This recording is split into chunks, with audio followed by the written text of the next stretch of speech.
Take a journey, it's a tour of my own mind. Giving you all corners, the many treasures you find. Fun times and the life of a Ladies and gentlemen, we are back with another dope episode of I Am Tramont. I am your host, Darron Tramont, you guys. How you doing? It's been a minute. It's been a couple weeks. How y'all feeling?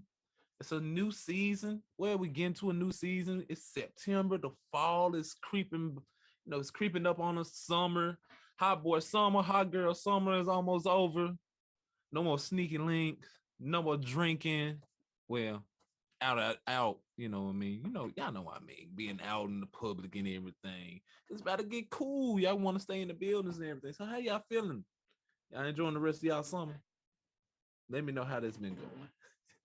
Listen, I'm back with another dope topic, but I couldn't do this topic without my main man. Listen, you seen me on his show.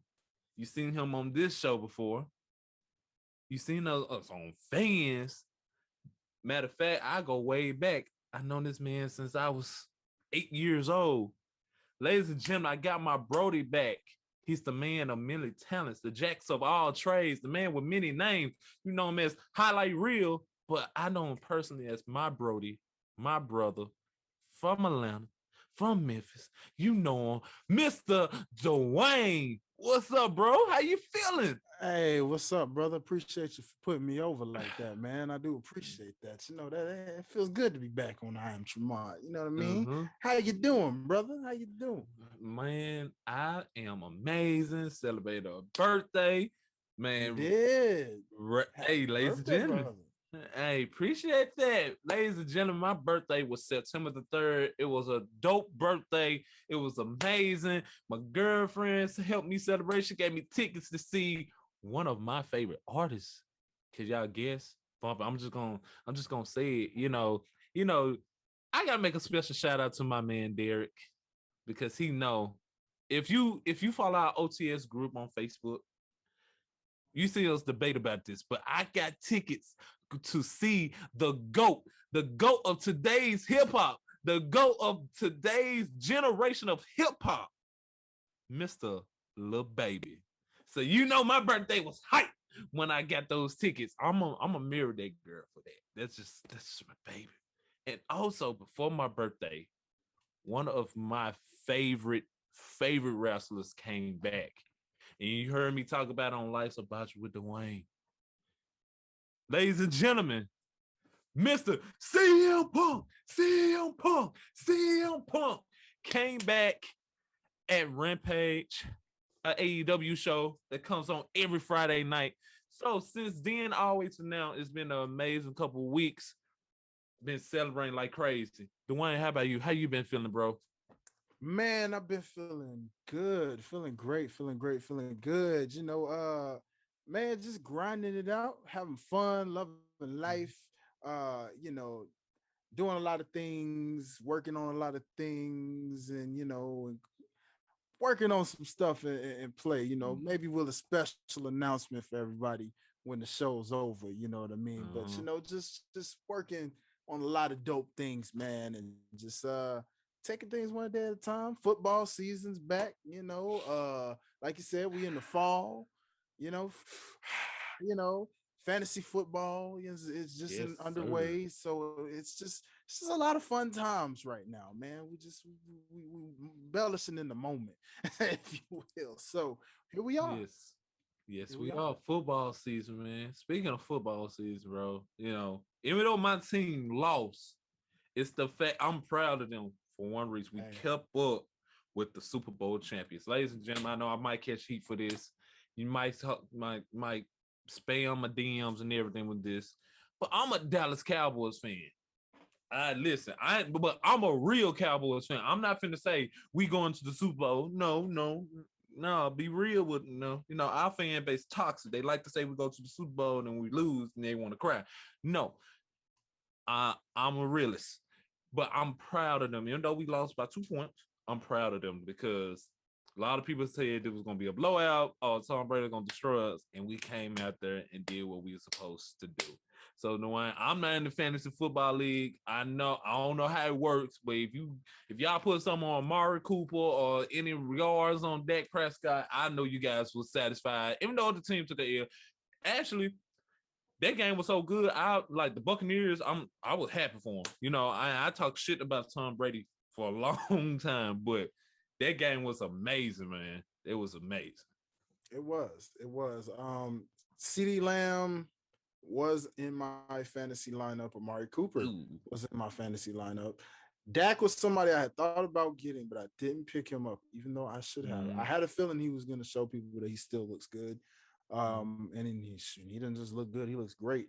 You wouldn't even have known what happened to him last year happened to him, actually, the way he was looking. I know it's just 1 week, but from that 1 week, hey, no better way to test your physical limits than what he did.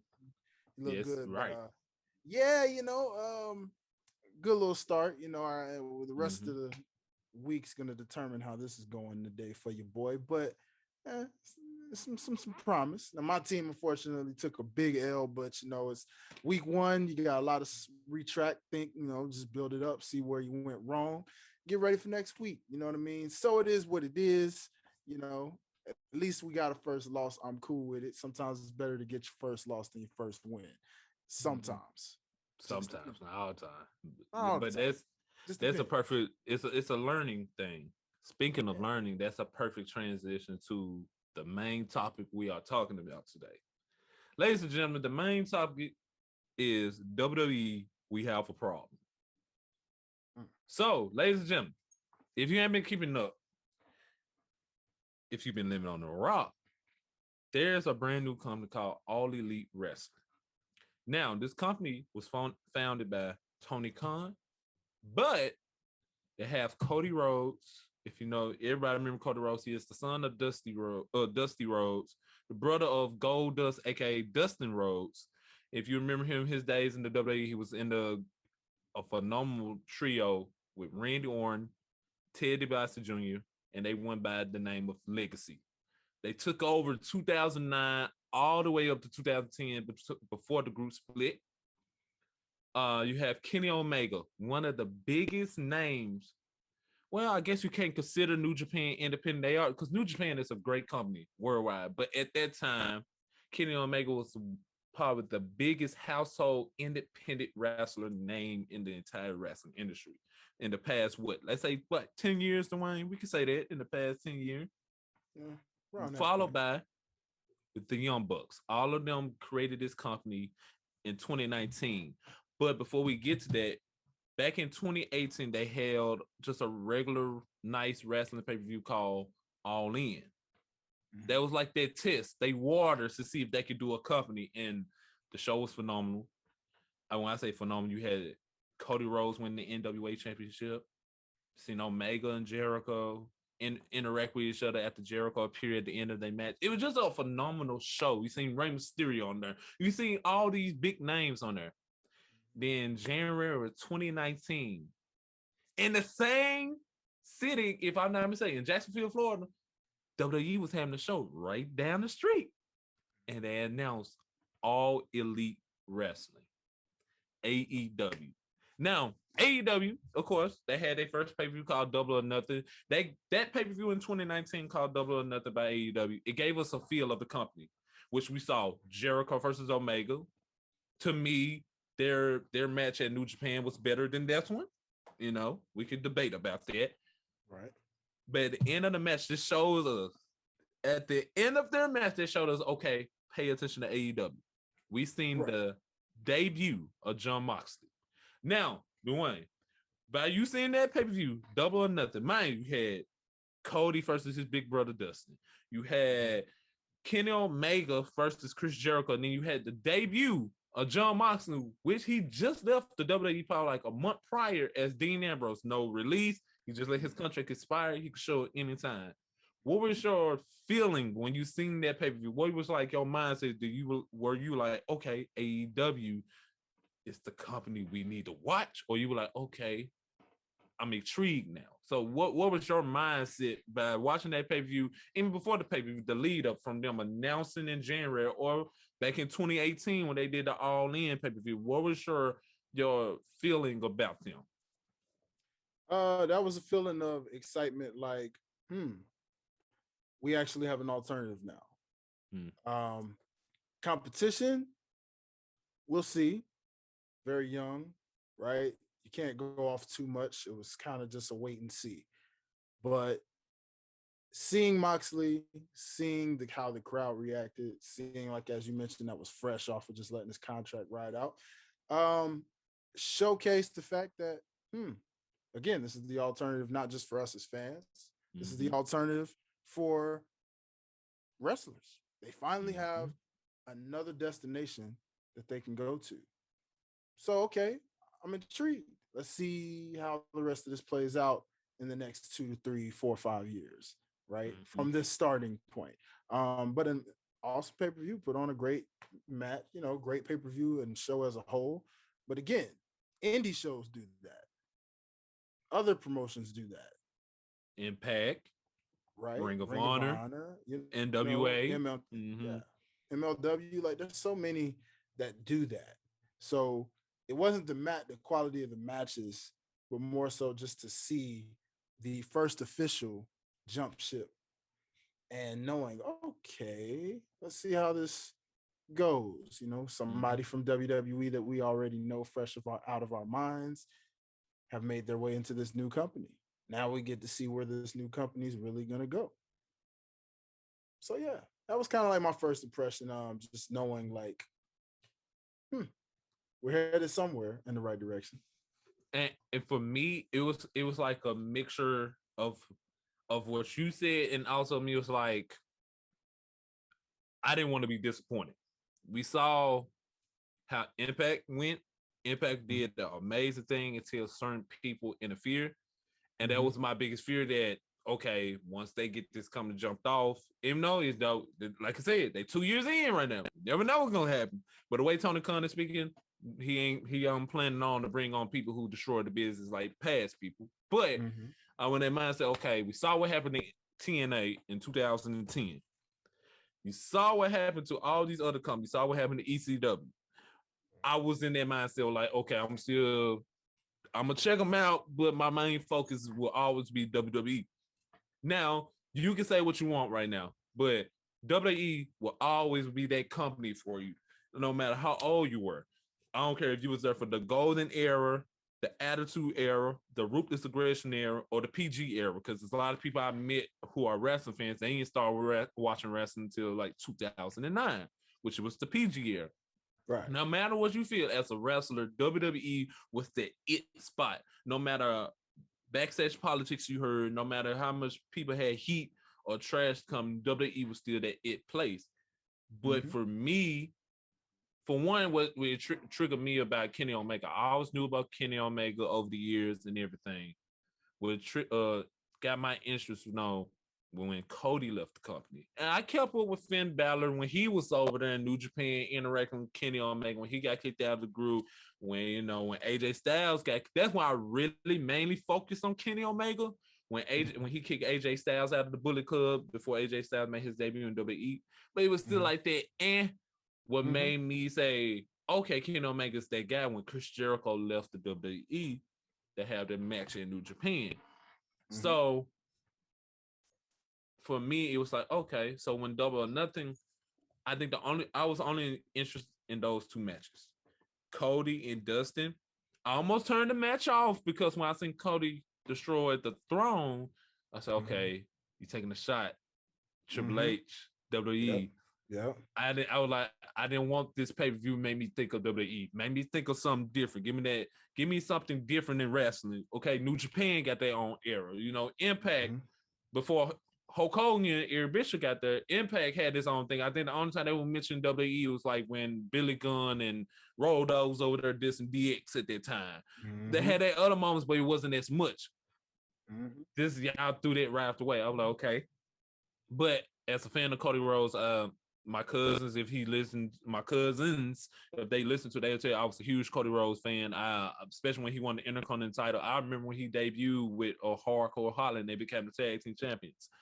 Mm-hmm. But that match right there made me say, ooh, okay. Then you got throwing the Lucha Bros, because I heard of them in Impact, but at that time I was so heartbroken the way Impact went, I stopped viewing it. And when see their talents, of course, everybody know about the Young Bucks, it was interesting, but what really caught me was the Kenny Omega and Chris Jericho match. I was like, okay, how different would this match be than their New Japan version match?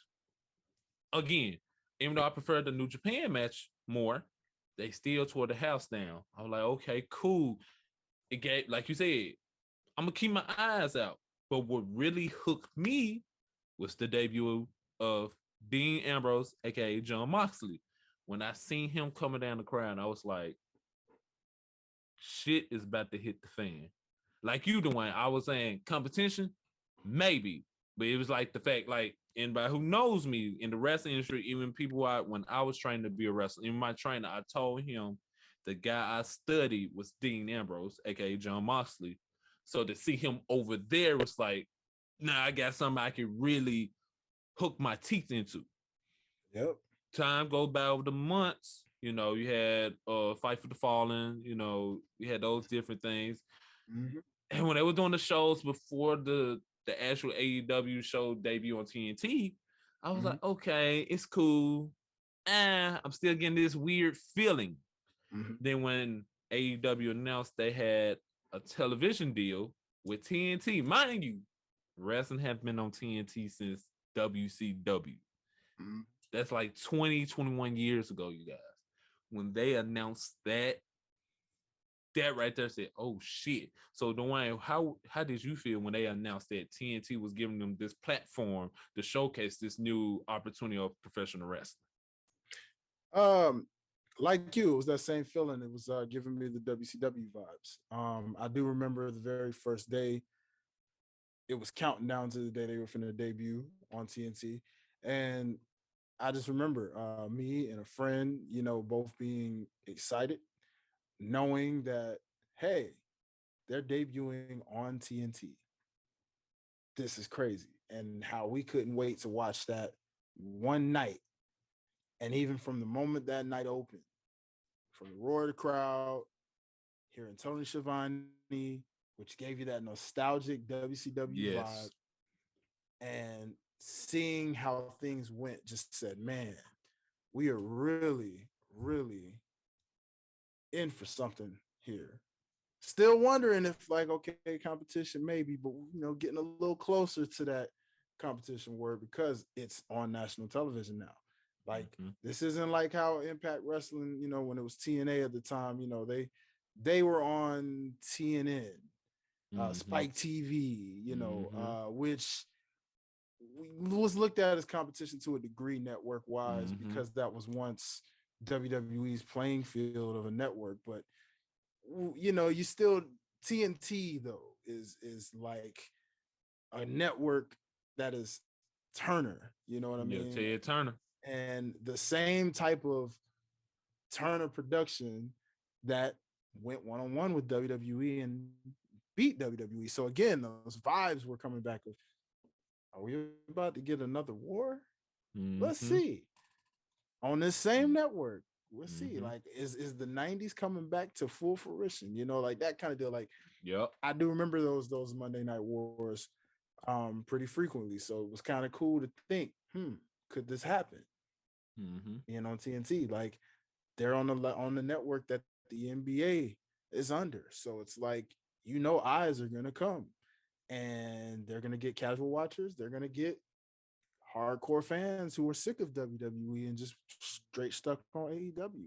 So I was getting there a little bit. Like, okay, we really getting into fruition. And like you, as an Impact guy, a lot of talent such as the Lucha Brothers, who I knew really even before Impact, knowing them in their time in Lucha Underground, to see their work in Lucha Underground, and then see them come to Impact, and then see them make their way to AEW. To see these talents kind of get a chance to shine was like, yo, wow, this is gonna be crazy. Like, sit back, relax. And we forget Pac, yet another NXT guy. Neville. Yep. Pac. Yep. Good old Pac, man. When he came, it was another case of a former WWE guy in this company as well. So you knew you were in for something. It was just a matter of what we're going to get. And like you, are we going to be disappointed in the future?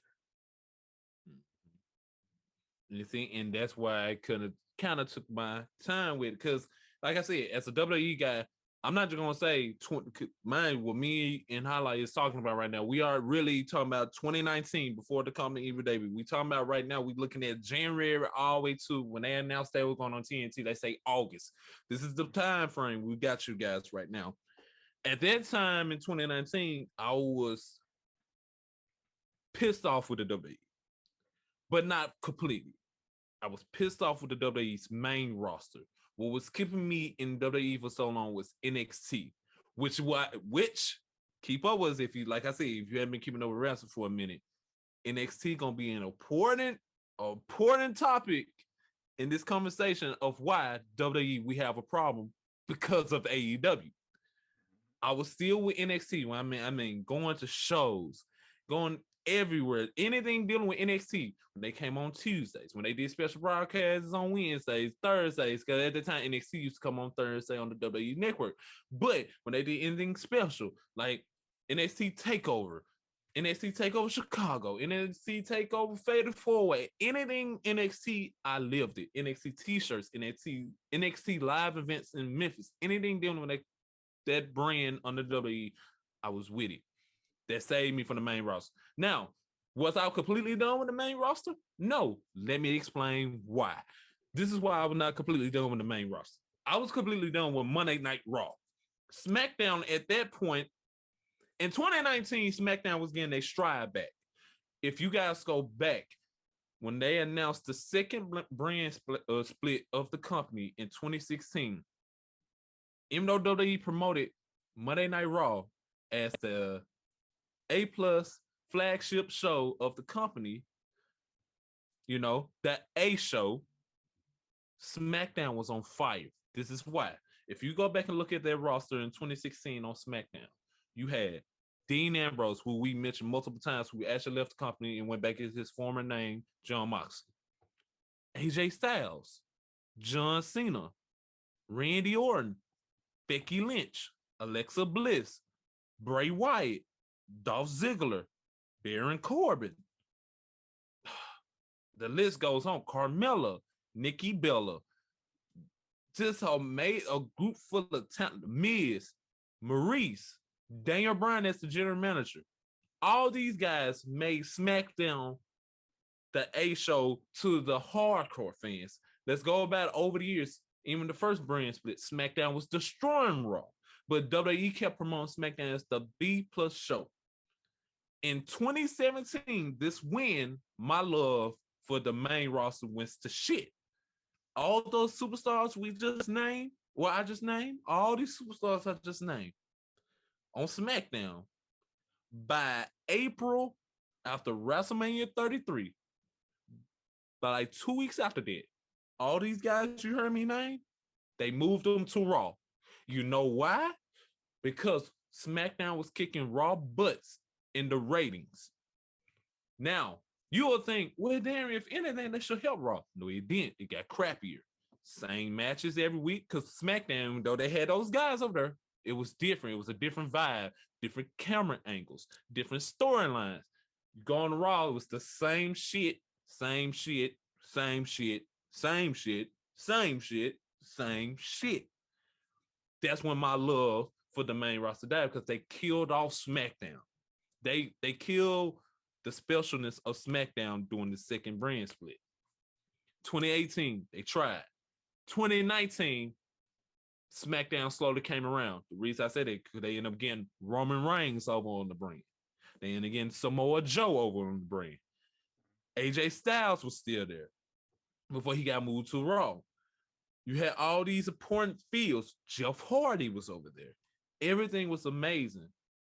But NXT was still that company. And I give kudos to Triple H trying to give us hardcore fans something different.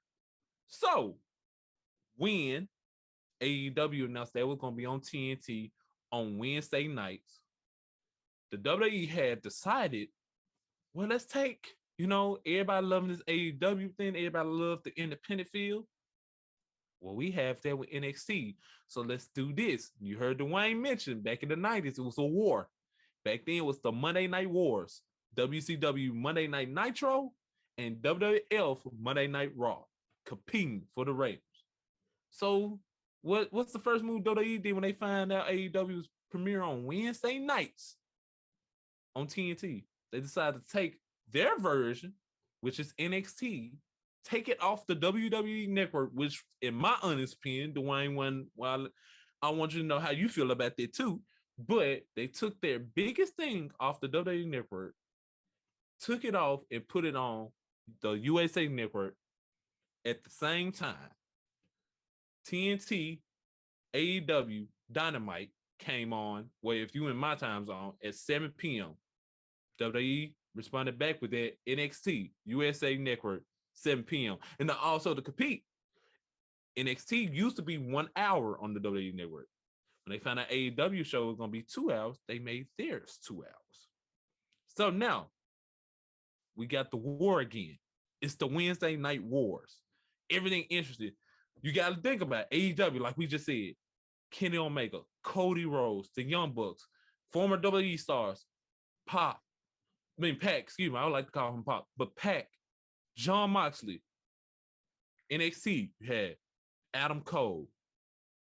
Big Adam Cole, you guys. y'all remember this name. Remember this name.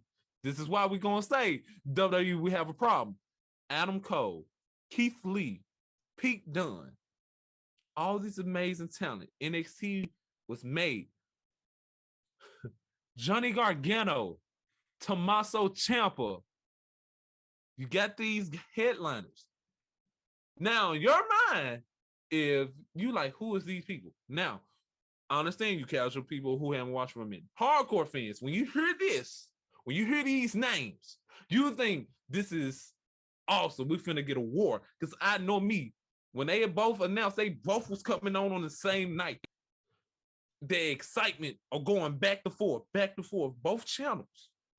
It was just like, now I reliving what, Dwayne, what you went through in the Attitude Era.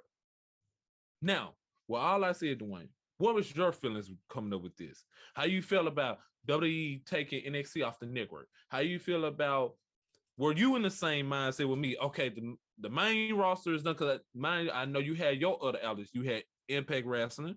You just like me, we keep up with the independent wrestling, MLW, but this was a different feel.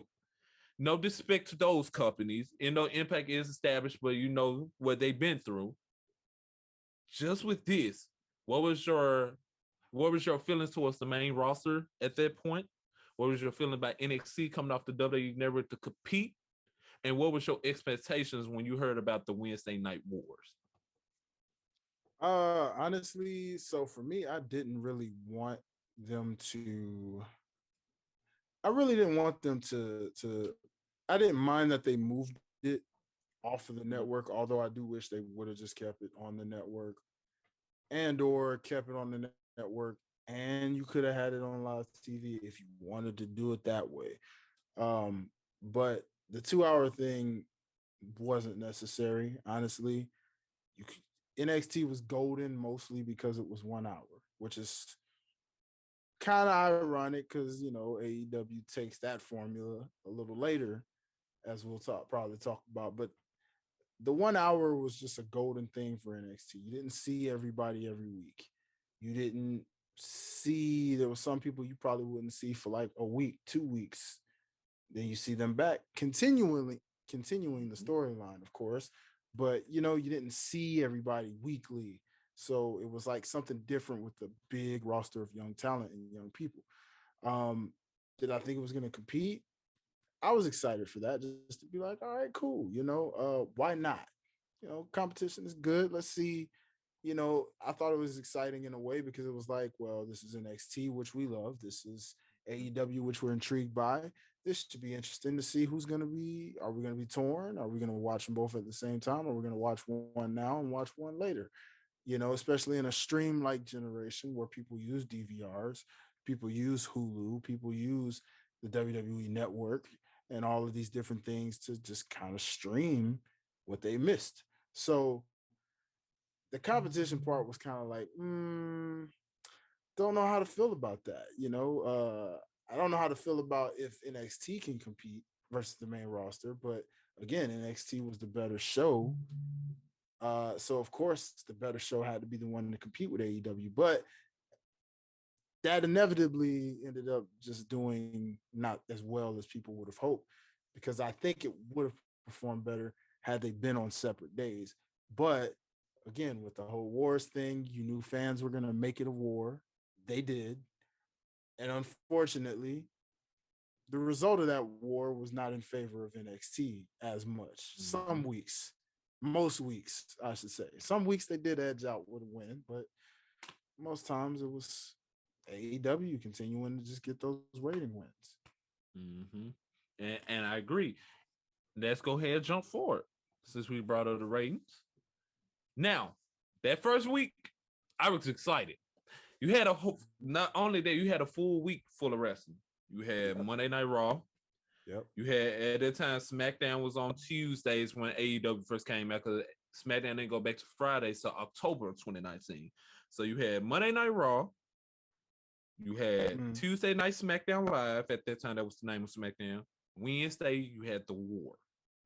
You had AEW Dynamite, the very first episode, going against the first episode of NXT on the USA Network.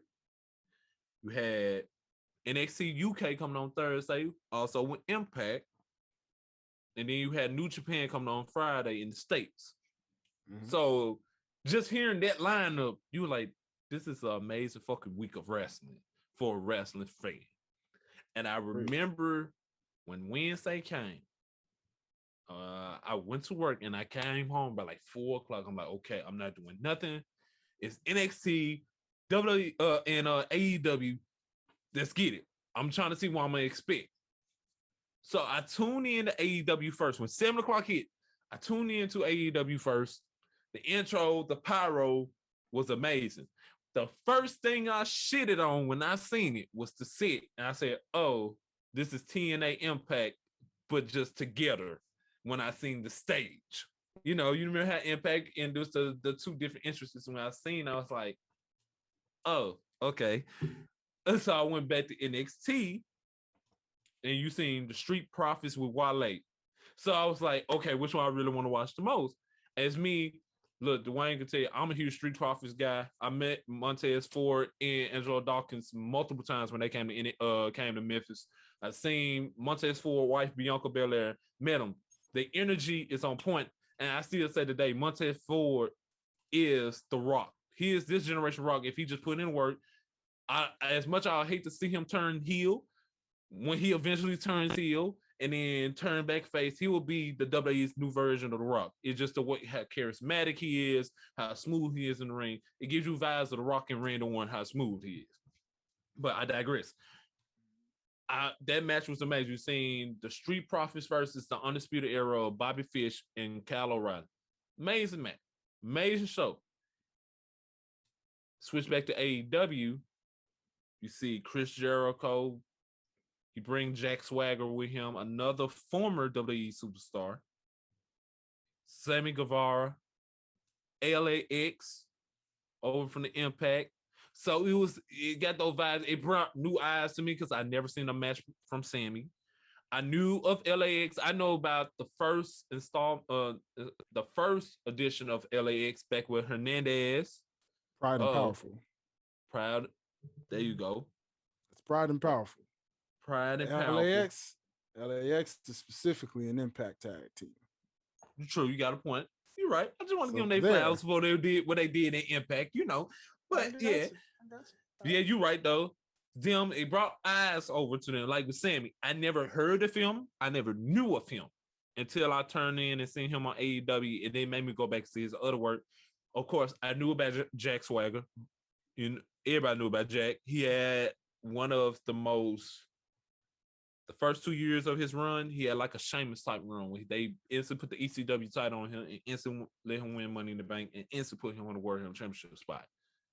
Then you see all these other guys coming over. You watch the Young Bucks, you see what they doing. You see Billy Gunn with his sons. I never knew Billy Gunn had sons. I'll be honest with you. Hey, it's my fault. You see all this new talent, but it was just something. It was just something about AEW in the beginning that I felt like it was forced. It wasn't what I expected. And after that, I'll be honest, Wayne, I didn't watch AEW after the first episode. I think I watched like 2 more episodes. And then I stopped. I completely stopped. Because I think it was also because, still a huge WWE guy, trying to be loyal, loving NXT. Like I said, NXT was been my favorite brand since I know NXT when Triple H took off, been around since 2012, but I didn't start watching until 2014 when Charlotte versus Natalia for the NXT Women's Championship. That was my first NXT match that I ever seen. Mm-hmm. Now, I think it was because I was so loyal to the brand. I didn't start watching NXT until, which this will be another important factor later on discussion of why we say WWE we have a problem. I didn't start watching AEW really strong until the pandemic. So now, Dwayne, I know you kept up with the company. I know you were watching also at some point and, doing the reviews on Lights of Botch and not only that, just having a conversation with our other wrestling fans. Mm-hmm. I want you to discuss what it was like the first night of watching AEW Dynamite versus NXT on that first Wednesday night, and how do you feel as the weeks kept going of this so-called war? It was a lot of back and forth. A lot of, I just treated it the same way I treated WCW and WWE back in the day. I flipped back and forth, and whatever caught my attention the most is what I was watching more than anything. What really annoyed me with both of these shows was the picture-to-picture. Mm-hmm. And them trying to do this doggone, we're on a commercial break, but you're going to watch this match and this commercial at the same time. Wow, we're over here trying to keep you from watching the other company. And it wasn't just one company doing it. Both of them were doing it, trying to keep you stuck there to say, hey, you're going to watch this. So I felt like even in picture-to-picture, that was my moment to just skip it, because it's like, it's a little screen about the size of what we're looking at right here on our Zoom video, with the commercial being slightly bigger on their screen. And it's like, I don't want to watch wrestling in that small of a view. I want to watch it in my full screen. So let me flip to the other one just to see what's going on. But for the most part, and it would suck too, because they would do it right in the best matches. It'd be like a better match. And you just be like, why are you picturing this? Just go on a full commercial so I can come back when this is back in full effect. You want to keep me stuck here when this match is so good and be on picture-to-picture, just so I can stay here and I can't even go to the next company to see what they got going on in the meantime to try to answer what you're doing. Now, I did always find it ironic how sometimes, let's say, 2 marquee women in AEW were wrestling. All of a sudden, you flip to NXT, 2 marquee women are wrestling. Or they just got done wrestling, and next thing you know, AEW's doing a women's match. And I'm like, that couldn't have been something that y'all just timed on purpose, right? Right. Somebody had to know y'all had to know each other's cards or something. I don't know. Because they're all friends here in real life that, backstage with some of these talents, somebody's sharing something. That wasn't just no coincidence. There's inside people that know something. And that's why I think people thought Vince was also helping AEW, because of stuff like that. Remember, the rumor was like, AEW and WWE really partners when, because of stuff like what you say, the timing of the shows was exactly alike. It was, it was weird. It was a weird thing how alike they were in timing, and but like you, after a while, AEW kept my attention for a while, but then I started noticing they had some slight inconsistency issues with certain things. But I get that sometimes it was just more so them trying to build something up. It's just, it felt like there was some inconsistency going on a little bit, where it was like, okay, you got something really, really exciting. And it's like, okay, something not so exciting. Then it's like, okay, this is really dope. Hit or miss type of show for me. And it would be in both accounts, because maybe NXT had the hit or miss show. It was like, this wasn't really all that great, but Dynamite was phenomenal. Or Dynamite was phenomenal and, not so great, and NXT was phenomenal. Kind of all just depend on who was being showcased for the week. You Mm-hmm. know, and then there's some times where both shows at the same time just weren't that great, but they had great moments in between. Mm-hmm. So after a while, both shows kind of just, it was like, okay, I'll watch one of these shows for the week and see the other one the next morning, or the next day or later on that night, because at first Dynamite was kind of doing the whole, we'll show it at 8 and then we'll show it again a little bit Yeah. later, Mm-hmm. like WCW used to do. Because for me, that's what I would just do. I would just catch the repeat of WCW after the fact. Watch the first hour because they came on before Raw. Then watch Raw for the 2 hours. Then wait, probably about 11, 12 o'clock, watch WCW in the later hour. But after a while, Dynamite stopped doing that. And I heard that was kind of just a promotional thing just to get more eyes on their product. So once that kind of stopped, it was like, dang, now I gotta force which one of these I'm gonna watch right now and which one I'm gonna watch later. So yeah, kind of that was pretty annoying at times. But I mean, overall, I was just kind of like, in between with both of them. It was like, you know, one neither one was outdoing it for me with the other just yet. Right. And it was Just the yet. same for me. It was like I said, it was the same for me. Just a little bit more towards NXT winning because it's just me being loyal, of course. Like now, if I took my fandom away from NXT and just like, all right, let me be fair as a wrestling fan. They both inconsistent at moments. I agree. But what the only thing that kind of like intrigued me with NXT, I mean with AEW, I like how they were doing like the record system. If you lost a lot of matches, you had to build yourself back up where you can get a title match of some sort. But sometimes that was inconsistent too. Because you telling me you got both of these guys 5-0, but only one of them get a match. It should have been like a number one contenders match between those guys. So it was stuff like that. Mhm. Also, my only other issue was like audio issues. Too many groups was forming at that time and everything. So that would make me turn it off. Mhm. Watching NXT all the way, NXT were doing an amazing thing. Now let's fast forward to March of 2020 when the world completely stopped. When coronavirus, aka COVID-19, hit the scene, we had the pandemic era. Now, the pandemic era for everybody personally, it was rough. It was hard. People didn't know if they was working anymore. People don't know how they were getting their income. People don't know if they were going to see family and friends. We didn't know how the world was going to work after this. Now, professional wrestling. This is why I tell people who are not wrestling fans or who shits on the sport or shits on everything about it or calling it fake anything. This is the only sport that goes 365 days. Even though the pandemic kind of stopped them from traveling, but they still was wrestling every week, every Monday, every Wednesday, and every Friday. This sport. These individuals put their lives on the line every single night. There's no off season like baseball, the NFL football, college basketball, the NBA. There's no off season. These guys break their backs, and guys and women breaks their body down for our entertainment.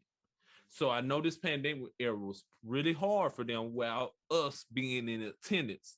I remember the very first SmackDown without a crowd.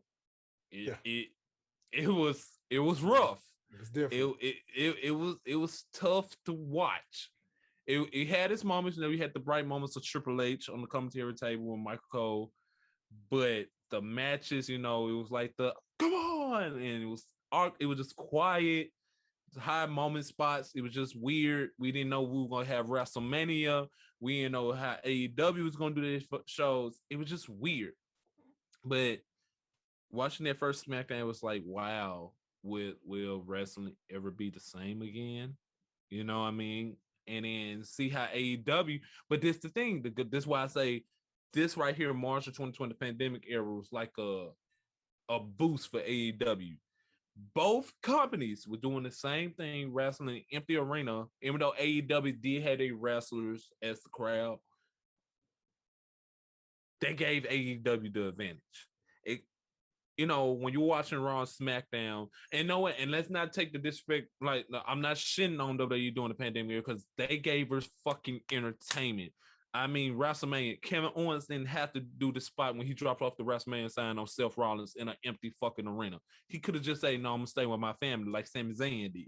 They could have did all of them. Sasha Banks and Bailey, they didn't have to carry the SmackDown brand. And hell, when they won the tag team titles, they had to carry the Raw brand for the women's division like they did.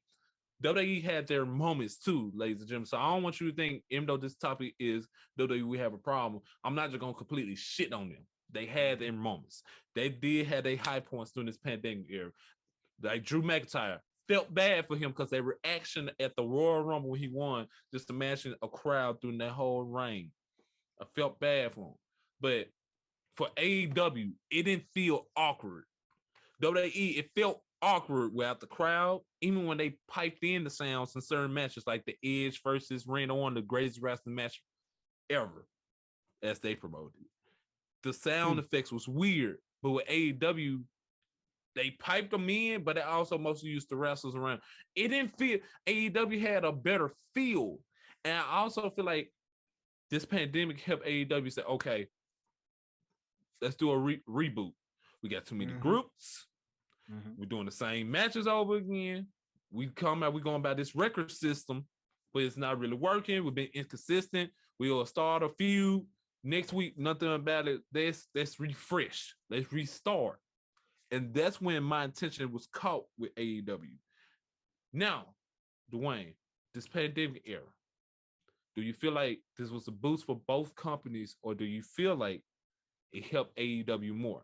Because now I mentioned how it was on the main roster. If we go back and look at NXT during this pandemic era, NXT was doing amazing things, but NXT was rushing things. For example, Keith Lee winning the NXT title while he was the North American champion, just for him to relieve the title, the North American championship, a week later, and for him to lose the NXT championship a month later. I felt like they was rushing to compete because during this pandemic, AEW was like slowly going to, even though AEW was beating them in the ratings a lot, it's not about ratings. Well, I know to USA Network, TNT is, but as a wrestling fan, it's about quality. And AEW's quality grew over the pandemic era. So how do you feel, Dwayne? What was your thought process?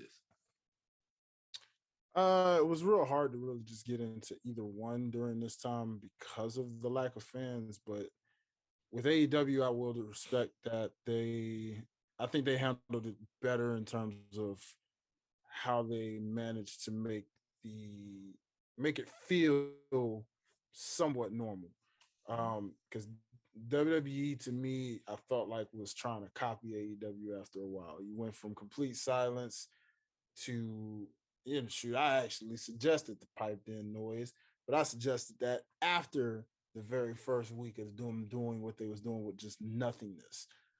And lo and behold, down the line, what do we eventually get? Piped in crowd noise. And then eventually you got NXT enhancement talent being your crowd with piped in noise. And then it just became a Thunderdome with piped in noise. Meanwhile, which was probably creative at first, then it just got annoying. But AEW, on the other hand, like you said, started out quiet. I believe their first episode of Pandemic was quiet. Then they started having their talent around as the crowd. Then eventually it gradually had it to where they had slight minimal like friends and family, close friends and family of the talent. And that would really help. Yes. Then it went from slight friends and close friends and family of the talent being there in person to, okay, now we'll slightly let fans in, but it's going to be a minimal number spread out 6 feet. Next thing you know, it started feeling more and more like, man, are they like in front of a full arena of people right now? Oh no, that's just, it's real people there, but it's just a little space to, oh, okay, cool. Got Daly's place, which was making it show like, yo, this right here is like a real product. Like I don't even feel like I'm in a Mm-hmm. pandemic right now watching AEW. And Mm-hmm. then it elevated even more. And once fans really, really started being able to come in and folds, they kind of already had fans in the stadium. It took WWE forever to even decide, oh, we're finally going to welcome fans in, real fans. Mm-hmm. They were stuck Mm-hmm. in that Thunderdome for so long. It was torture. This give me AEW, nightmares just thinking about it. and it was like AEW, on the other hand, already just had you with the crowd gradually through this. So it just I felt like WWE was just trying to copy too hard what they were AEW. doing, which Mm-hmm. is something they should have did in the first place. You had a lot of people you weren't even using in the first place. You could have been did that. At least it would have And you given know, TV time to some of those people. and no way. And honestly, let's go. Let's like even before we go with the main roster wise, NXT was doing it, and even though yes, like you said, AEW was the first. I remember the first time I watched AEW, even when they were showing. I think I remember the family and close family members and friends was able to come in. I remember when they first let legit fans came in. I remember it was I can't remember which AEW episode it was. I think it was when I know it was a John Moxley match. He was coming down the crowd, and I remember usually when I catch John's entrance during the pandemic era, it usually be empty up there because we see the wrestlers and they close family members and friends down there with them. And I Mm-hmm. remember I turned on AEW. I was like, NXT had just went on commercial. I said to the hell with it, and I changed the channel, and I see John like getting excited. It like he was before he walked out. He walked out. I'm seeing fans right there. I said, "Holy shit!" AEW brought fans back. It wasn't a lot, probably like 50 to 70, probably at most. And I was Mm-hmm. looking how he was clapping their hands. I said, I know wrestlers not sending their family members all the way up there. So it was dope to see that. I was like, okay, this how WWE fucked it up while trying to copy it. You see how they did that, AEW did that, and it felt natural. They stopped using the piped in noise because I don't know if they had microphones by the seats up there with the fans in it, but it felt natural. When NXT, when they brought certain, I know it wasn't regular fans. I know it was like family members and friends of the NXT wrestlers at that time who were sitting behind the gate, the cage, wherever. And that was an ugly ass setup, by the way, WWE. I don't know what you was thinking for the NXT setup with that, the gate plus the glass in front. That was terrible. But now, mind you, they used a smaller arena than AEW. So it should sound louder, right, Dwayne? It should have been way louder than AEW. This is how they fucked it up. You have them, you have the family members and friends in there as the fans, but you also have piped in noise. And ladies and gentlemen, I know, listen, you probably like, well, piped in noise should sound good. I want you to do this for me right now. Pause the podcast. I want you to go to YouTube and type in WWE 2K white fan noise. And you will see what the hell we was hearing every single Monday night, Friday night, and then stick with this topic in Wednesday night. And just matter of fact, just type in WWE 2K crowd and turn it full blast with your headphones on. You would get fucking annoyed of it too. And then, but versus AEW was natural reactions. And also, that was another thing too with the piped in noise with NXT and WWE. They made you cheer for who they wanted you to cheer for. And that would I feel like that's the worst thing you could do in the wrestling industry. Tell me who I'm supposed to like. Let it grow on me naturally. That's why I felt like AEW had more to advantage because I grew on the Inner Circle. I grew on them. I grew on the Dark Order. I shitted on the Dark Order when they first made their debut on the first episode of Dynamite. I grew on them, especially when they got Brody Lee. But as I knew him before he came to the company as Brody Lee, I knew him as Luke Harper. That was fucking amazing to me. So it gave AEW the advantage. Now, Dwayne, let's fast forward. Let's go down the line. After the I'll tell you this: by July, I stopped. Not gonna lie, me and AEW, I had a fall in love and falling out because at the same time, I'm like, I'm an NXT guy, I'm a WWE guy. I just can't. I'm pretty sure you know what it was like when you was in the Attitude Era. You was like, no, I'm a Rock. No, I'm gonna stick with WWE. I love all wrestling, but WWE is my company. But I'm gonna tell you when I had my turnaround. Man, I was inconsistent with AEW. The Brody Lee tribute, December of 2020. The Brody Lee tribute. Mind you, they had a whole bunch of superstars to come over. Sting, you know what I mean? Somebody like that to come over to the company. And I was a huge Sting fan. I hated how WWE treated him. They had so many people just come over to the company, but I still wasn't feeling it. But when the Brody Lee tribute, that whole episode was for me, it was like, I'm keeping my eyes out on this company. So during the pandemic era, Dwayne, how were you feeling? Were you inconsistent still? Were there a certain episode like I said, for me was the Brody Lee episode for me, made me turn around and say, you know what, I'm gonna get AEW a chance. What was that moment for you? Was like, I'm gonna keep my eyes really locked this time, or you were like, you know what, AEW is topping them in the pandemic era. What was your process of the whole 2020 since the pandemic with AEW in NXT? Honestly, for me, I was over it with both. Um, at this time, just because again, I just kept wondering, when are we getting fans back? When are we getting fans back? When are we getting fans back? Like, but again, AEW had my attention a little more just because they were doing it right until things got back to normal. Now, Sting's return, cool. I enjoyed it. It was dope. It was really dope. Kept my eyes open. Cool. Brody Lee making his debut. Kept my eyes open. Okay, interesting. Things are happening. Miro coming on in. Okay, my eyes are open. It's getting there. But even that, he went through a dumb phase. So it was like, I ain't feeling this yet. The best I ain't friend. feeling that version. I wasn't feeling that. And I was like, nah, this ain't it.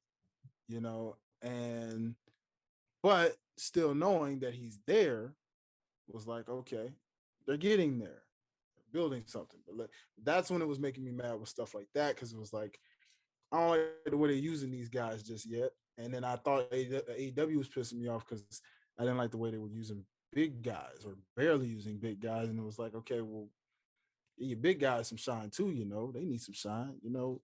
Your Brian Cages, your Miros, your Lance Archers, you know, so many monster like guys you have, your Wardlows. Like, why aren't you showcasing them as much? Like, what's going on here, right? So I was again just kind of over it at this point, but still tuning in as a fan, just flipping back and forth still when I could and catching what I could. But that Brody Lee tribute was indeed something that gave me Eddie Guerrero tribute vibes. Yes. It was really dope to see. It really was an amazing night. It was a very emotional night. It was a very emotional situation. The situation that they handled as a whole made that worth watching, and I really enjoyed it. But I still wasn't completely just locked in just yet. But I did respect it, and I said, man, this is again showcasing what's coming. What's on its way, right?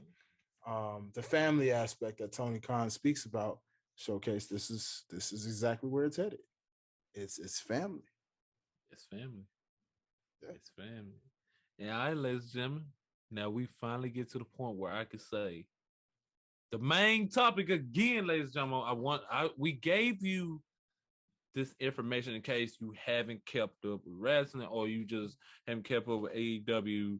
You know, we just want to give you a backstory so you can know why I brought my brother on, why I felt like WWE have a problem. Now, we're not going to go through the whole 2021. I can give you some things what they did. They brought over some veterans, not full-time in-ring talent.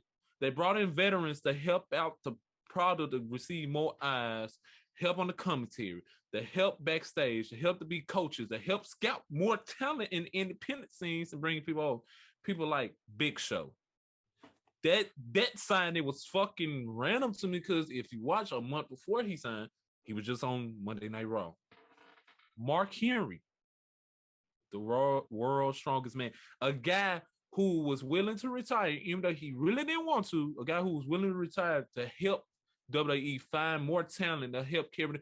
Mark Henry is the perfect example of what us hardcore fans were feeling. We love this company. We've spent years, we've been loyal to this company, didn't do nothing wrong with this company as a fan. Well, his was different because he was working for him. But us as fans, we threw the good, the bad, and ugly with this company. We love it. We do everything we want for this company. We love the WWE. We doing everything. We telling you to do this, like not telling you, but recommending to help out. Either you do it, and then if you do it, you do it shitty, do 50-50 booking, or you just completely ignore us.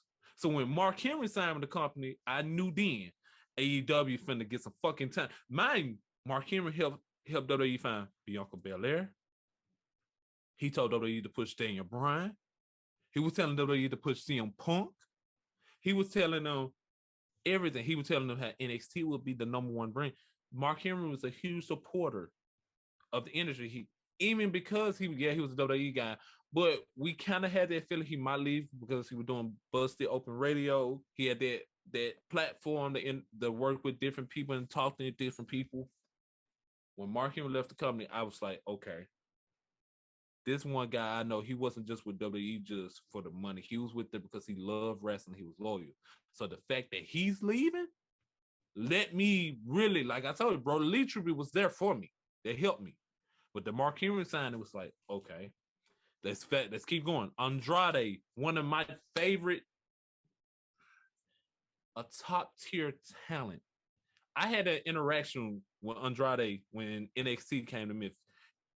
When NXT was phasing out from the Sami Zayn, the Kevin Owens, the Finn Balor, even though Finn Balor went back to NXT and helped NXT, and I think that was a great thing for Finn Balor because they really destroyed him on the main roster the first time. And he went to NXT. We didn't see Finn Balor. We seen the Prince. We seen Prince the Vet from his New Japan days, Bullet Club days, and that was so dope to see. It was awesome. But I digress again. I'm sorry about that, ladies and gentlemen. Just had to throw that in there. But Andrade was that face of NXT, even though he was a heel for that new era NXT. It was Andrade. I guess you could kind of say Drew McIntyre, even though he quickly went back to the main roster after that. But Andrade, Drew McIntyre, Johnny Gargano, Tommaso Ciampa, Aleister Black. Remember that name, ladies and gentlemen. Aleister Black. You're going to remember that. Those guys, the Street Profits. He carried NXT. When Andrade requests his release, that's it. I instantly say AEW. Perfect spot. He signed with AEW, and the way his debut was I wish it was a little bit more glamorous. Yes, but that was the show he debuted on, the aura of the show. Yeah, the set was different. I like how AEW changed up the set and had the fans more like stacked over the ring. Like it was dope. It was kind of like, it gave me like early TNA vibes. If you know, I know you know Dwayne. How the fan. It was like the fans, like if they jumped off the barricade, they were laying directly in the ring. That was dope. I like how he came with Vicky Guerrero. Kind of gave that like Eddie Guerrero tribute vibes to it. Then a month later, you get, remember that name, Aleister Black, ladies and gentlemen. Aleister Black.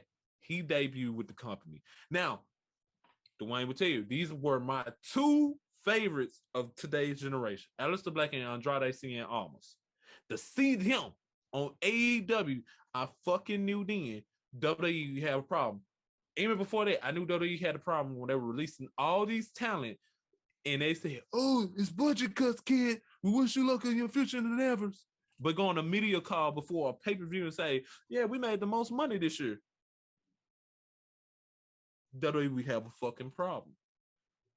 You lied to us. You're a hypocrite. You lied to these guys talking about budget cuts, and then you rub it in their face. And even though you didn't rub it really in their face, like but you made a media call. You know these media calls are worldwide. You know the general public will learn this. So let me say this, ladies and gentlemen. Let's do an example. Let's say you working for your company. You work for fucking Walmart. and they laid you off, and they said, "Oh yeah, your location at Walmart, the location you work for, hadn't making any enough revenue. We're gonna have to let you go." Then a week later, that same location is on the news promoting, "Oh yeah, we're bringing more items in because we made the most money the past 2 weeks." You ain't gonna be fucking upset. So that and those two signings itself had me intrigued. It made me say, you know what, WWE? Let me start listening to this other side a little bit more. Mind you, I said the Brody Lee and the Mark Henry sign had me hyped. But this really had me say, I'm borderline going over AEW side. And WWE can say it. I remember, ironically, Triple H did a promo on Monday Night Raw. They had 4 million fans. And Triple H did a promo, said, me and my friend Mark, we gonna stop watching. We're gonna complain on Twitter. It's ironic. That was in 2014. 4 million views now. You hear us say 4 million views. In 2021, they barely going over 1 million views. WWE, we have a fucking problem. So Dwayne, before we get to the real good, the juicy part, before we get to the steak or why WWE have a problem, just with that information right there, what was your mindset? What was your mindset with the budget cuts? What was your mindset with the Big Show, the Paul White, aka Big? I said Big Show already, but aka Paul White, the Mark Henry, with the Aleister Black, with the Andrade, with those signings. What was your thought process? How you was feeling? Well, how I was feeling was it was not really a surprise that a lot of things were going down. There was a lot of releases. It was becoming a pattern at first. The first time was just a shocker. It was like it wasn't that much of a shocker, but it was a shocker because of the fact that they do a thing called spring cleaning from time to time where they release a bevy of people. We've seen that before. Right. But after a while, it became a problem here because then it was like, wait a minute. This is going back from 2020 all the way up into this year. The most releases I have ever seen this company ever do. And Because guess what? And back then when 2020 made sense. yeah, 2020 made sense. well, with some talents. and pandemic, it made sense. Pandemic, don't know what the future looking like. Mm-hmm. Okay, cut some talent. Probably bring them back once we get back to no more live shows right now. No more, right now you can't have fans in there to get merch and all that kind of stuff. So I get it. You had to cut some talent. 2020 releases made sense. As we got into 2021, when things were starting to showcase back to normal, cut after cut after cut, it was like every other month there was just a bevy of releases. The one that caught my attention was when they released Braun Strowman. Because right, at that point, right. I said, isn't this the same guy that just won the Universal title at a WrestleMania y'all just did? Didn't you just have him in a title picture not too long ago? And you released him. Why? And that's what I was just about to say. Back then, when they did their releases, was people you even didn't see on TV for months, or just talent that just in use. Now you using people that you literally just used on TV a month. Bumped it. Braun was just on TV a week ago before he got released. So Aleister Black, he was just on SmackDown and he get released by that Tuesday? Like, why? It was when those type of releases started happening that I raised an eyebrow here. Because it was like something's fishy, real fishy. What's the real meaning of this? And to keep hearing from insiders, oh, it's not over. There will be more. Oh, then hearing more insiders. Oh, it doesn't matter how long you've been with this company at this point. More releases coming. Oh, okay. So now you got all your talent paranoid. Is it me? Is it me? Young talent. Dang, am I going to get cut before I even get a chance to shine? Veteran talent. Man, am I too old? I mean, what's going on here? Are they going to cut your boy? What's going on? It's all kind of releases. Now, AEW side of things, You got your internet trolls saying, "Oh no, and AEW can't get everybody because you got some people, oh, they're just gonna go to AEW. There's people, oh, they're Mhm. just gonna go to AEW. Oh, come on down to AEW." And then you got other trolls. No, you can't go to AEW. I like to see them in Ring of Honor. I'd like to see them in Impact. Yeah, everybody can't go to AEW. What have you seen thus far? You've seen them either come to AEW, you've seen them go to Ring of Honor, or you've seen them come to Impact. Point blank and see. And to some degree, you even seen a few go to NWA Power. Some are still free agents as we speak, Mhm. but that doesn't mean they're not getting gigs right now. So, all in all, things like this started making where it was like, okay, the more these releases came common, the more they fed AEW from some of these releases, the more I said, now my attention's even more wide open than it was before. Because this is getting very interesting. Almost like, are y'all going on? Then there's the rumors of, oh, WWE's gonna sell. They're selling their company to Mhm. Disney. They're selling it to Fox. They're selling it to NBC. They're selling all these different bids and bidders that wanted to buy the WWE. And it was one of those things where you're sitting there like, the way these talents are getting released, it seems like they're about to sell. So lately, it seems like week to week, month to month. Now, since this year started, I'm still wondering. The more they release people, the more I say, is this company getting sold? If so, what now? Could we see WWE turning into WCW before our very eyes? Now, some people say, oh, that's impossible. They make too much revenue. They've been around too long. They've gone way international, so it's not even possible. True, it's not, but it's not impossible either. Mhm. So just, little things to just sit back and wonder.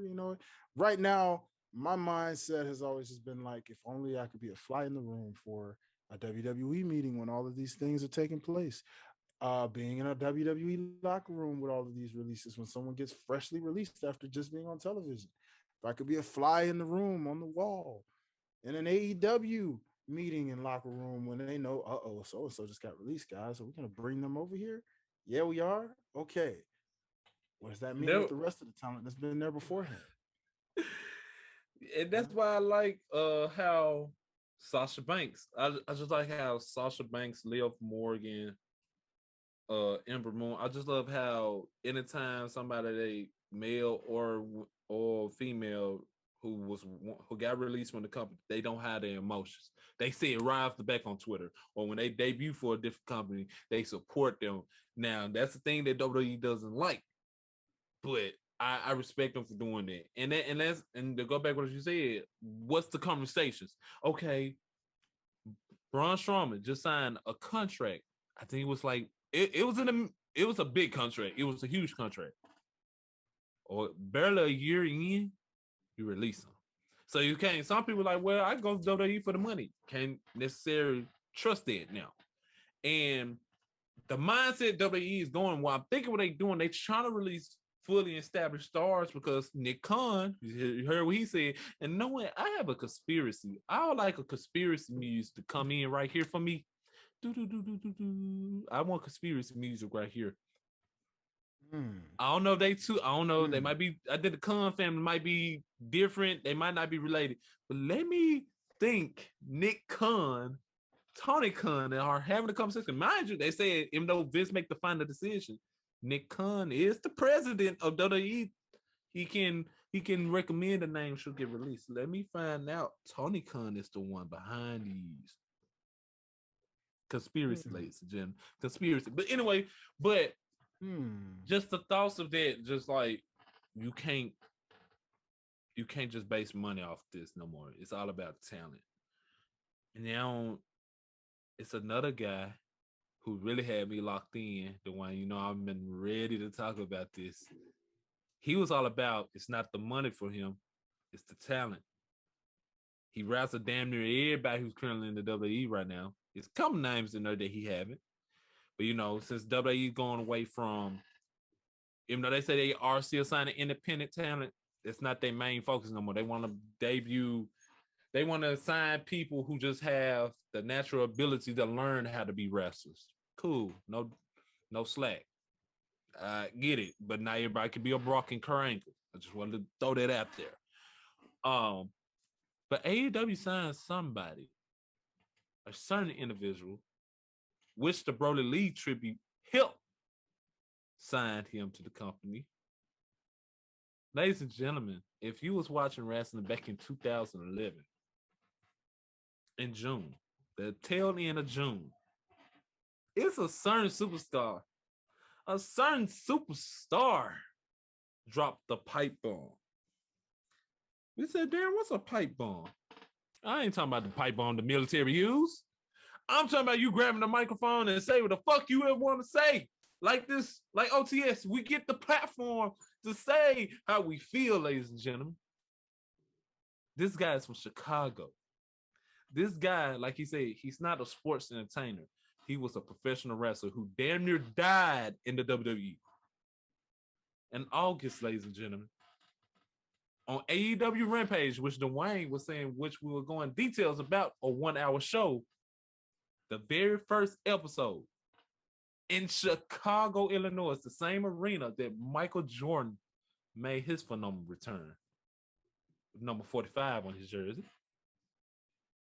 The one, the only CM fucking Punk returned to professional wrestling while making his debut for AEW. And ladies and gentlemen, just with that signing, listen, I don't know if WWE didn't want to sign him back, wherever the case might be. It's been 7 years since CM Punk been away from wrestling.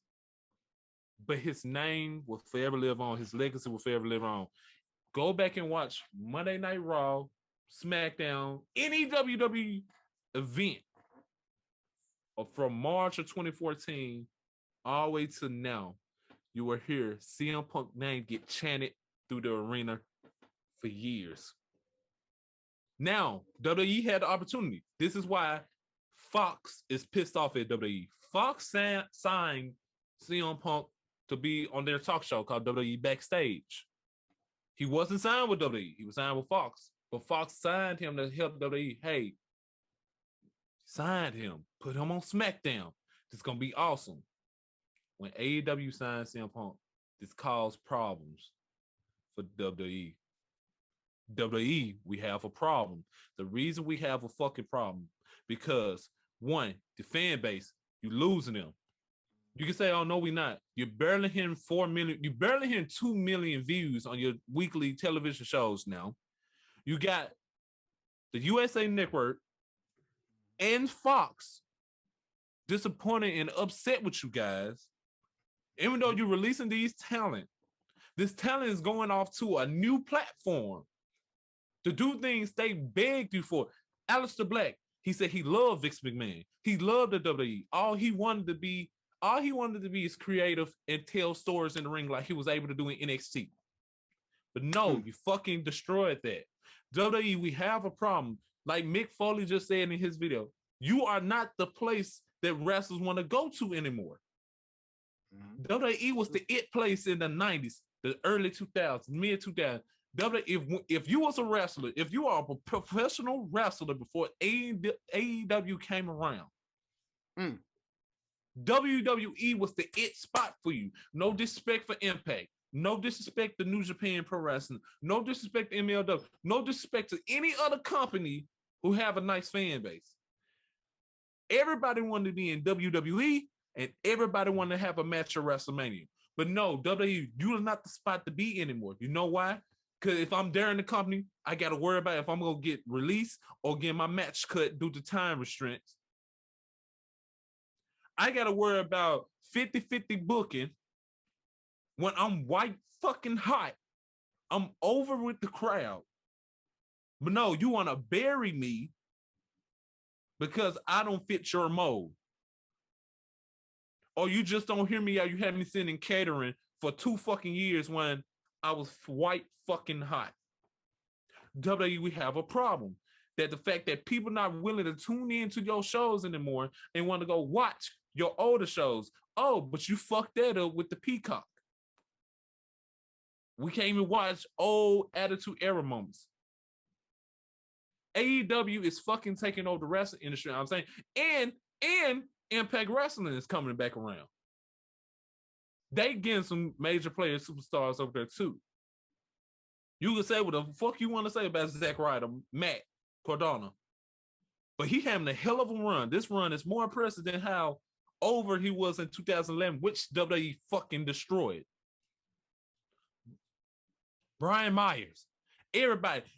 So you telling me I could go to Impact and AEW and still be fucking worldwide? I don't need WWE no more. I don't have to worry about mentally being destroyed. I don't have to worry about my passion getting killed. I don't have to worry about being Z-packed to death while I'm shitting in my pants. You're telling me I can't cuss on social media. You're telling me you got me locked down. Like, I can't even come over and create a storyline. WWE, you have a fucking problem. The only thing WWE you are good for right now, as of right now, the only thing that's good about your product is right now WWE. And I hate saying this because I'm a huge wrestling fan. I love WWE. WWE was my first wrestling thing. But you telling me right now, you pushing me away to another company because you want to put out bullshit after bullshit after bullshit. The only thing keep me watching you right now is the heel turn of Roman Reigns that was supposed to happen fucking 5 years ago. Brock Lesnar, and that's fucking me. No disrespect to Bobby Lash. Y'all fucking destroying his run as champion by putting him in crappy storylines right now. The Hurt Business, I say this right now, the Hurt Business should never fucking disband it. Monday Night Raw is a fucking drag.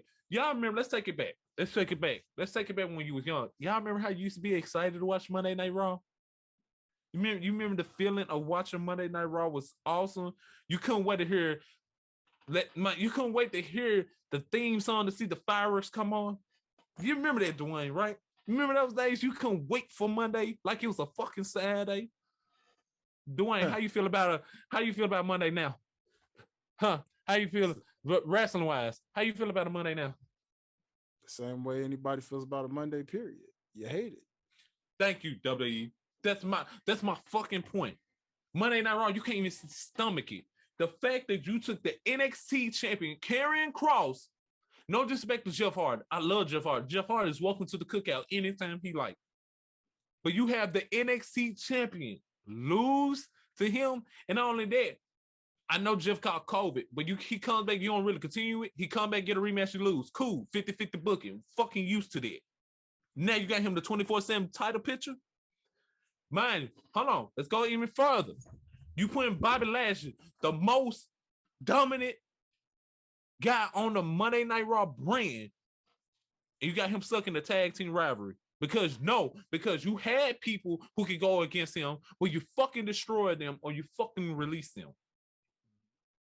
WWE, we have a fucking problem. You're not that guy, my pal. You're not that guy.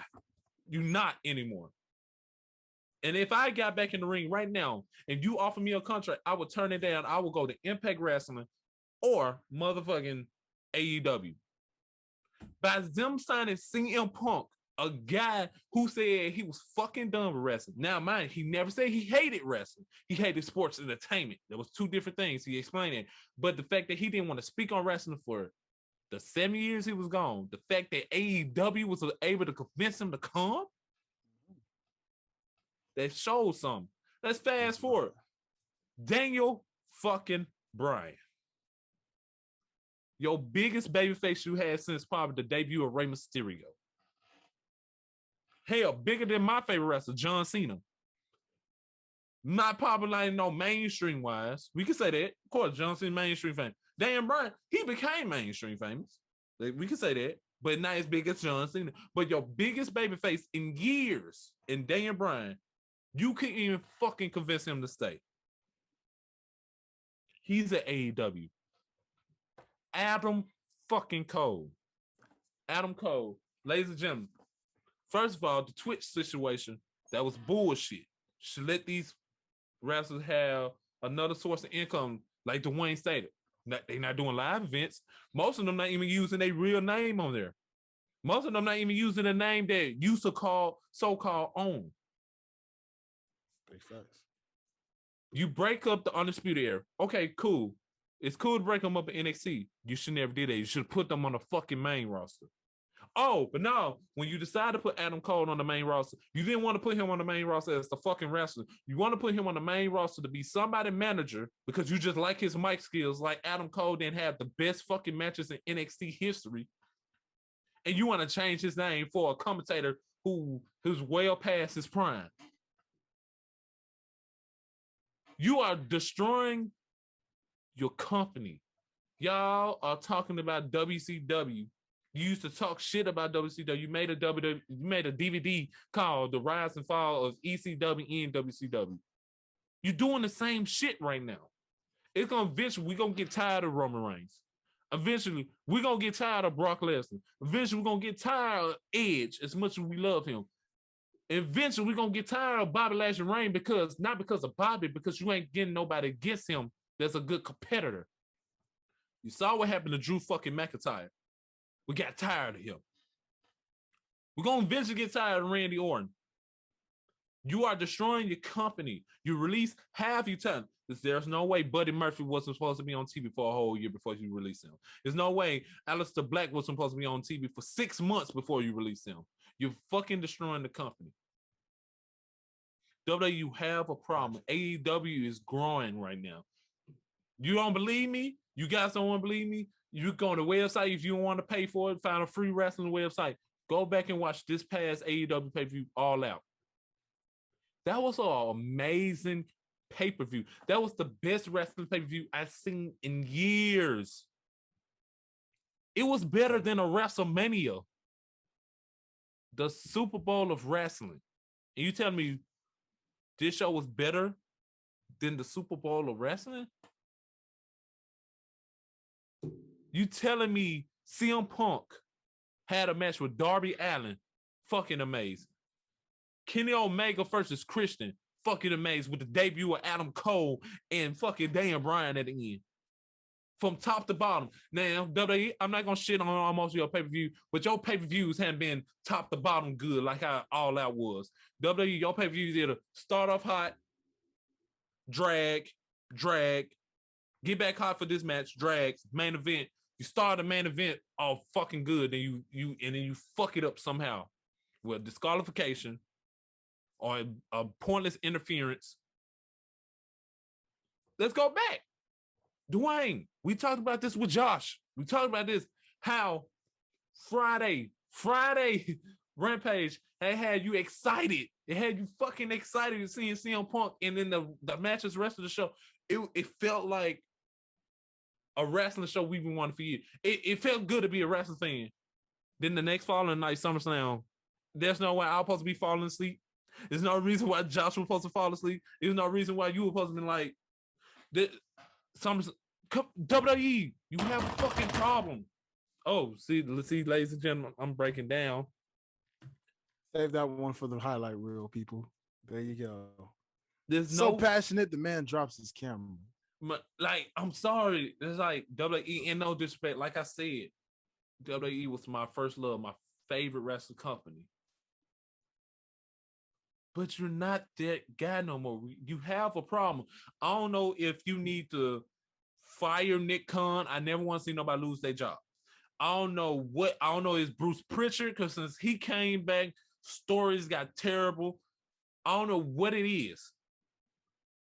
You need to break away from that mindset. Cool. It's cool to sign talent that never wrestled before, but they have the talent to grow in the industry and learn how to wrestle. Listen, Kurt Angle fucking did it. He was an amateur wrestler. He never stood foot in the professional wrestling ring. He went to the independent one time. He had one match in the indie scene. That's it.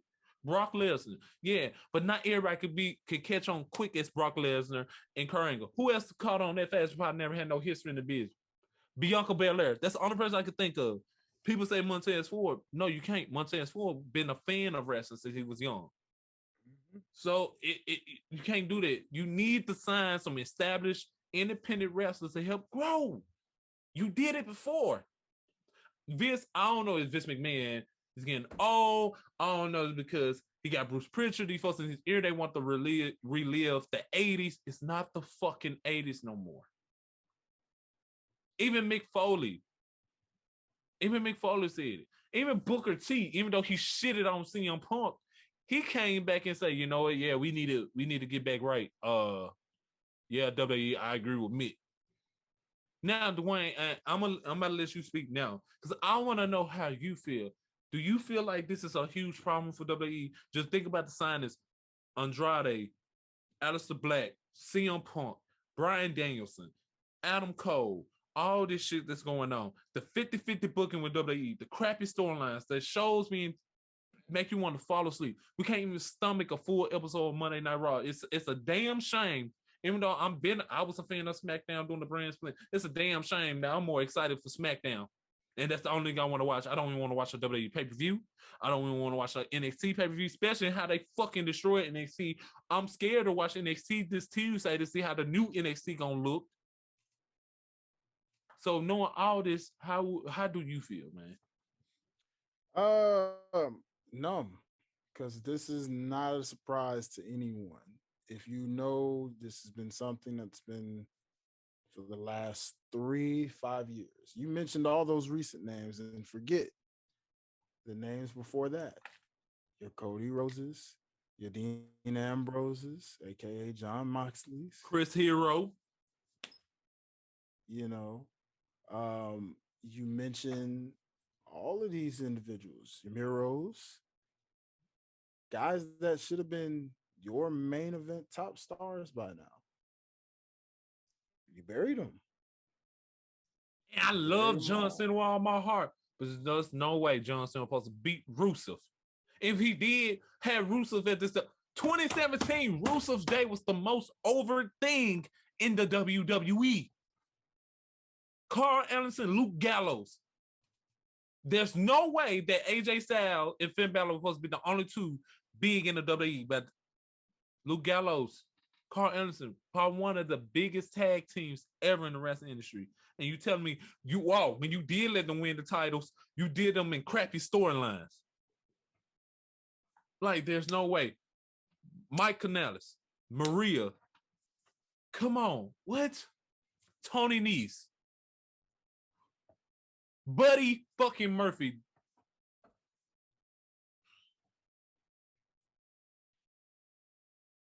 WWE, get your shit together or you won't be around anymore. And then people, I wonder what Triple H feels like, because the NXT releases, Triple H didn't even have no say-so in it. Samoa Joe basically showed, and when Samoa Joe had an interview, he was like, I got released. Triple H called me an hour later, was like, I don't know what was that, how you feel like if I sign you to NXT. WWE, you giving us 2000 and 2001 WCW vibes right now. Worse. Wow. You see, Way and worse. you hear Dwayne say worse? And y'all, if he need to go back and watch WCW 2000, 2001, that shit was terrible. The fact that we both agreed that WWE is worse than that,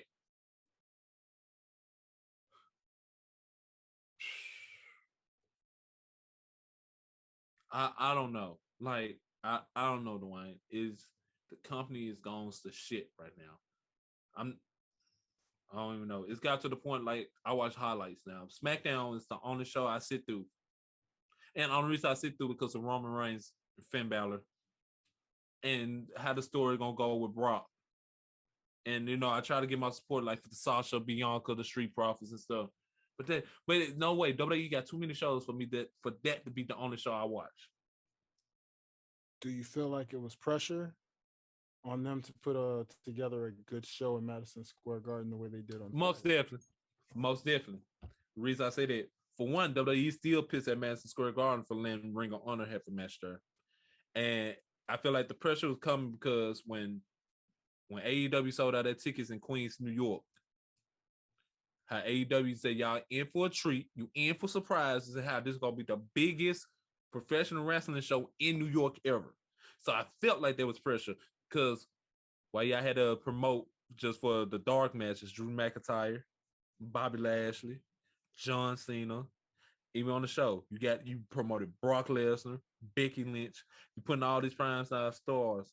All right, you can do that for one night. Why the fuck you can't do that every other show? Not saying you got to have your Brocks, you got to have John Cena. You see how they promoted every single talent this past Friday night? It felt good. It felt natural. And I was happy to watch the WWE show that night. Why the fuck you can't do that every night?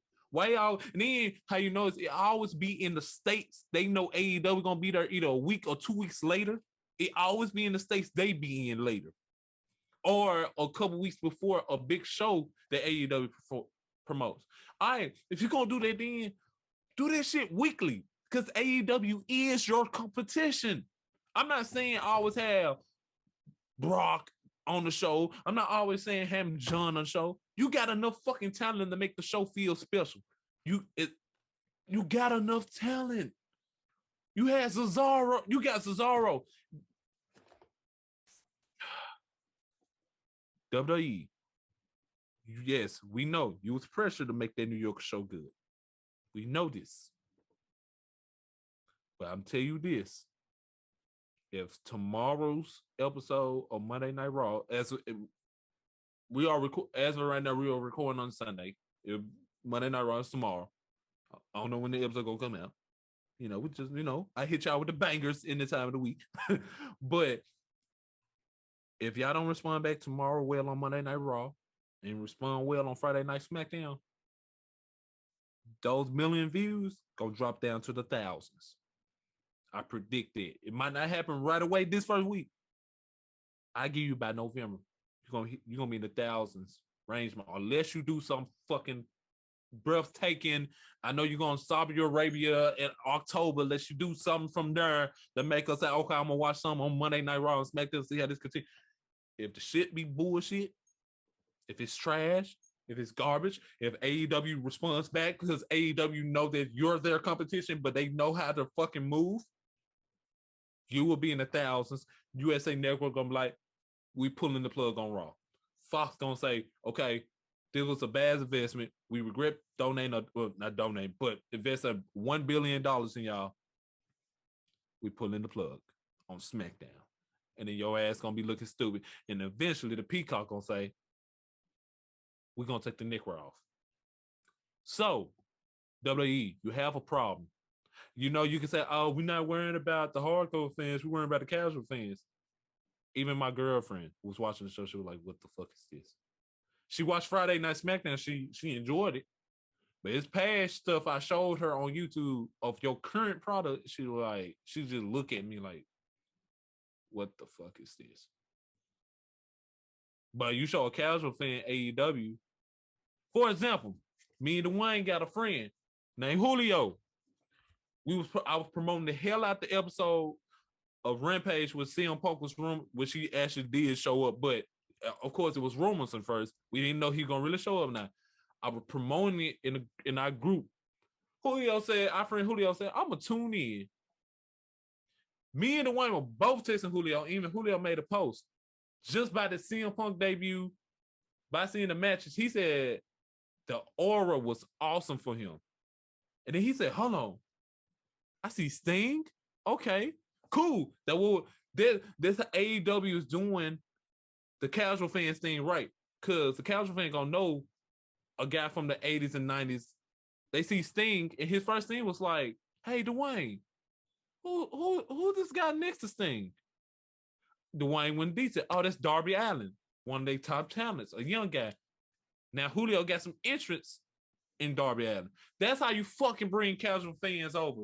You don't bring casual fans over by having fucking Bill Goldberg come over. Yeah, because casual fans know, oh yeah, I remember Goldberg from WCW in the 90s. You don't bring Bill Goldberg over, beat one of your hottest, talented. You don't have Goldberg come over, beat Bray Wyatt, the Fiend, for the Universal title when Bray Wyatt is outselling Roman Reigns, John Cena, Daniel Bryan in the merch. The most creative storyline at the moment, the most creative character. That was Undertaker level when the Fiend first came, especially when he won the title. The Seth Rollins shit almost fucked him up, but they redeemed himself when he won the title. Because you want casual fans over, you bring a guy 54 years old who hadn't had a match in months. Let's really say in that match when Undertaker was bullshit because he damn near killed him. So let's really say a guy who had a match in 2 years and come on, beat your biggest talent ever. That's not how the fuck you bring casual fans over. You do like what AEW doing. Oh, we got Andrade. Everybody remember Chavo Guerrero. Let's put him as his fucking manager. Oh, let's debut him with Vicky Guerrero. Oh, we want more eyes on Darby Allin. Let's put him with fucking Sting. Oh, we want to get Private Party over. Everybody remember Matt Hardy. Bring casual fans over. They get invested in. Of course, they're gonna like, oh yeah, I remember these guys. But who is these guys around him? They get invested in Darby Allin. They get invested in Private Party. Then they become hardcore fans. Then they become fans of AEW. Then they tell everybody about it. That's how you fucking build. But no, you want to bury your talent. You want to do 50-50 booking, and you want to shit on them. But you want to blame them for not grabbing the brass ring. No. This fucking bullshit, WWE. You have a problem. AEW, Tony Khan, if you somehow see this or any AEW superstar, show him this. Tony Khan, I'll be honest, I had doubts for AEW. But now,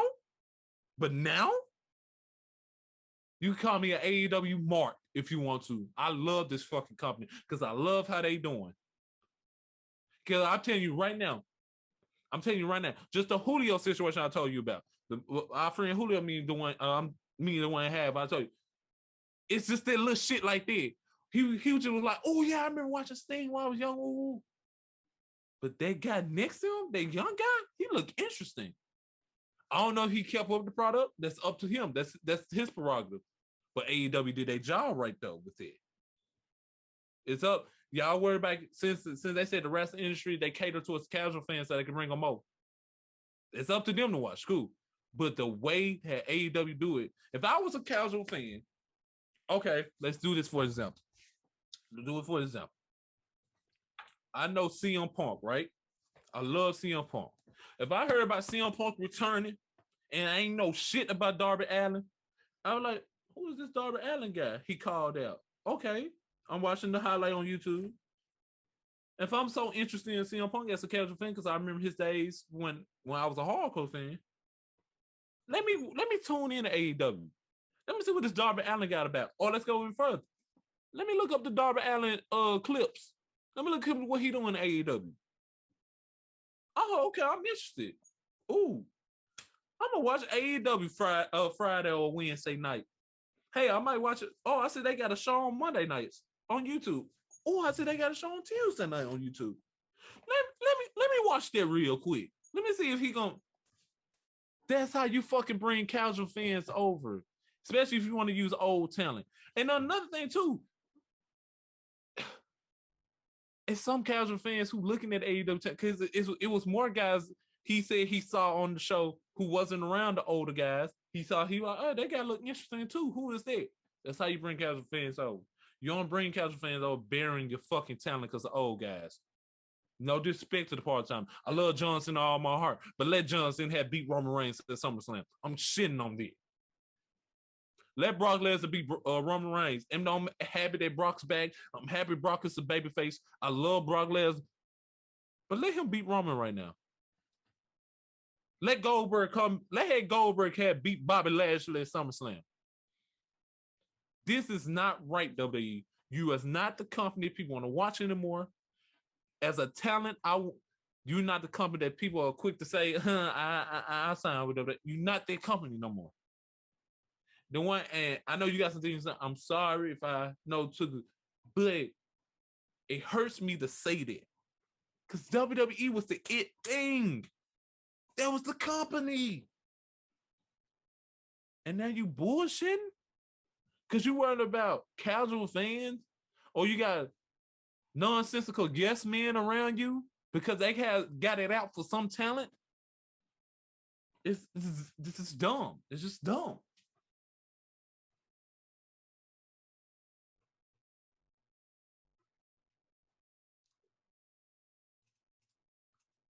The emotions on your face say it all. I get it. We get it.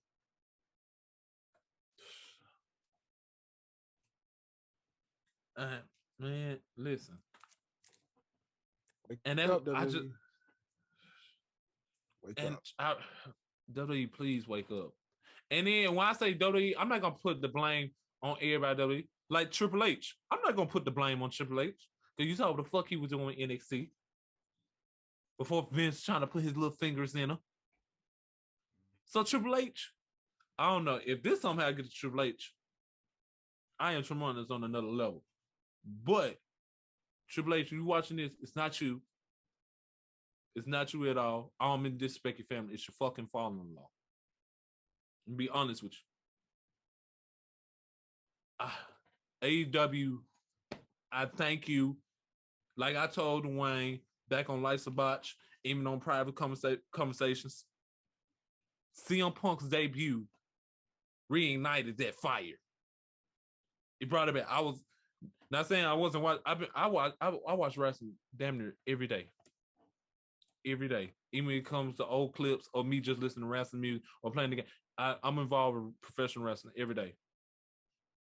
Bro, that energy from the crowd from CM Punk's debut, even the energy in the matches that AEW put out, it gave me the itch to get back inside the wrestling ring because I used to train to be a professional wrestler. That right there, if that can do that, AEW is the fucking company. And you know what, WWE? I won't be shocked if we see Tony Khan doing a promo said, I not own WWE. Or, hey, Dwayne, I'm gonna be real with you. I won't be shocked if I see Paul Levesque is all elite. That's gonna be fucking wild right there. Like, bro, like I'm at this point, AEW. AEW is everything right now to me. AEW, if I had a AEW Impact, then WWE. Ladies and gentlemen, well, Dwayne, I think WWE, we have a problem. Well, ladies and gentlemen, you break the emergency glass. Break the emergency glass. Ring the alarm. WWE, do something. Ladies and gentlemen, if you haven't watched Send wrestling, an SOS. If you haven't watched wrestling in years, or if you're a wrestling fan, you just haven't really watched AEW because you want to be loyal, I'm telling you, you won't regret watching Wednesday nights at 7 o'clock and watching Friday nights at 9 o'clock. AEW, TNT. If you don't take my word, go on YouTube, look at the highlights. You won't fucking regret it. I promise you. If you ain't feeling AEW, go watch Impact because they on the rise back too. WWE, we have a problem. Well, ladies and gentlemen, that was dope. I got my chest out. I've been wanting to do this topic for a minute. I've been wanting to talk about this for a long time because WWE, it really hurt me. So, ladies and gentlemen, you can find this podcast right here as an example to speak your mind because we are the fans. Not saying we help the company make all the money, but without us, they won't be as popular as they are right now. Like I be honest, and I just hate what the talent is going through over there in WWE. I just hate it for all of them, and I just thank AEW, Impact, MLW, Ring of Honor, New Japan Pro Wrestling, or in GCW, any independent company. I just thank you for giving the wrestlers a platform where they can be wrestlers and be themselves. You don't have to deal with politics and bullshit. Well, Highlight, it was an honor to have you back on the show, man. Tell the people where they can find you at, man. Yeah, brother. I mean, thank you for always bringing me back on, man. Let me just say that hearing your passion come out, feeling your passion, brother, I get it.